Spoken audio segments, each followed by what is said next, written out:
My name is Tamara Meza, and this is my story about surviving brain cancer. In the last 9 years, I've had 3 brain surgeries, and I'll be having a 4th brain surgery next month.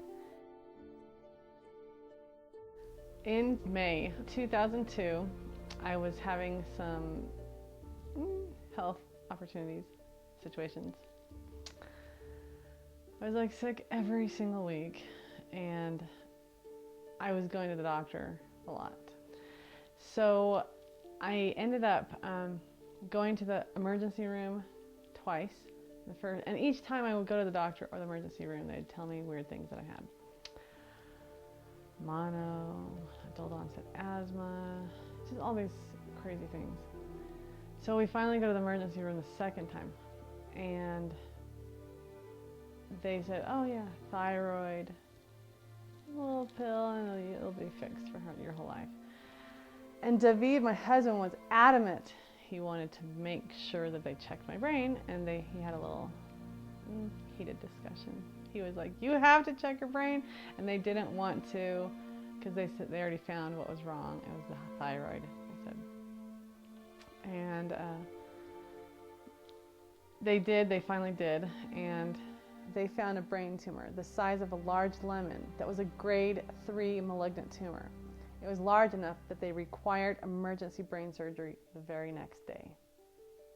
That next day, I had surgery, and I still remember, the things that I remember was running around my bed because I wanted to get an exercise, even to the last second.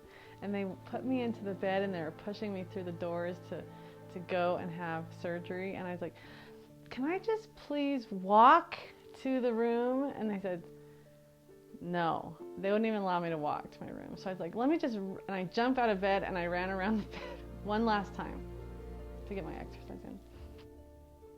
After I get out of surgery, I was in ICU, and I had a very, very mean nurse, and she ended up spilling ice water all over me, so they had to change me really, really fast in a very non-movable way. They couldn't move me, but they had to change me still. And then I was like scared, so scared, and I was nervous, and it was very awful. And during that night, David and my dad were both sleeping outside of my hospital bedroom because they weren't allowed in. So I was all alone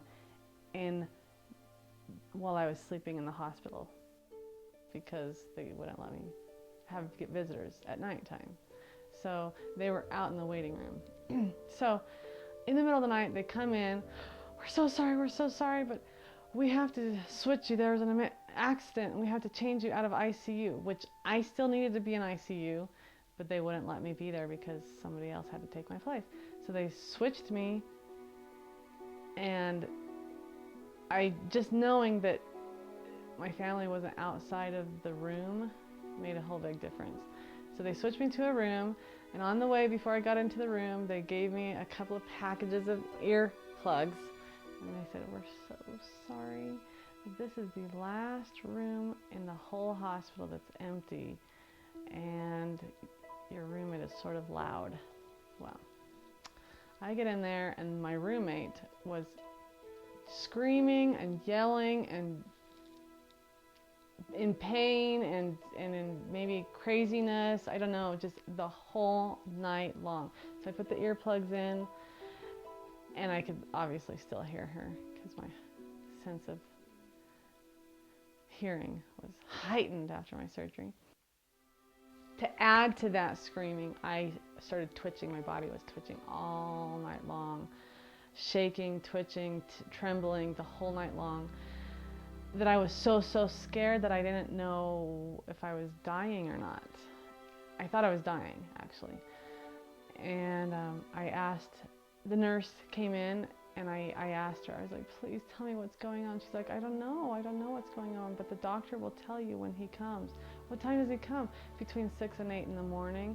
It was like 2, 3 in the nighttime. So I had to wait like 4 or 5 hours before he came. And and so I begged her. I said, please, please, please don't leave me. I beg you. It was like I was so scared. I needed somebody to be by my side.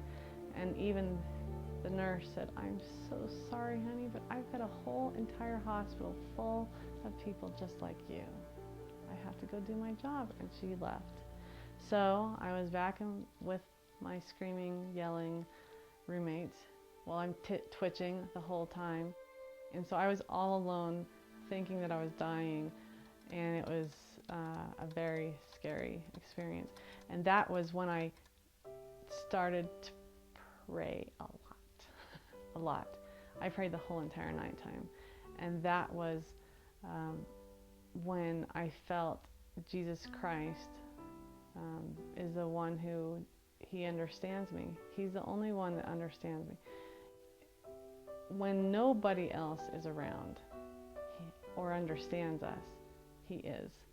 He was there. He suffered for not only our sins, but for every ache and pain and situation that we've ever had to go through. And and so I sort of understood that he had to go through that in order for us to understand that we're not alone. We are not alone. So in that whole situation, I sort of felt like that was my tiny, tiny, tiny, tiny understanding of my own life's Gethsemane. I sort of felt like that was my life's Gethsemane because, first of all, I was suffering terribly, thinking that I was on the verge of death, and nobody with me, and they're all sitting outside sleeping. Nobody there to really truly comfort me or to help me. Nobody. And anyway, I just feel sort of like that was one of the hardest things I've ever had to go through. I feel like I've been able to become much closer to Jesus Christ, knowing that he understood me. He's the only one that understood me, and it doesn't matter if we're completely alone because he'll always be there with us. So we're really not alone. I'm very grateful for all that I've gone through, even though it's been very challenging, because Jesus Christ's whole sacrifice has a much deeper meaning for me.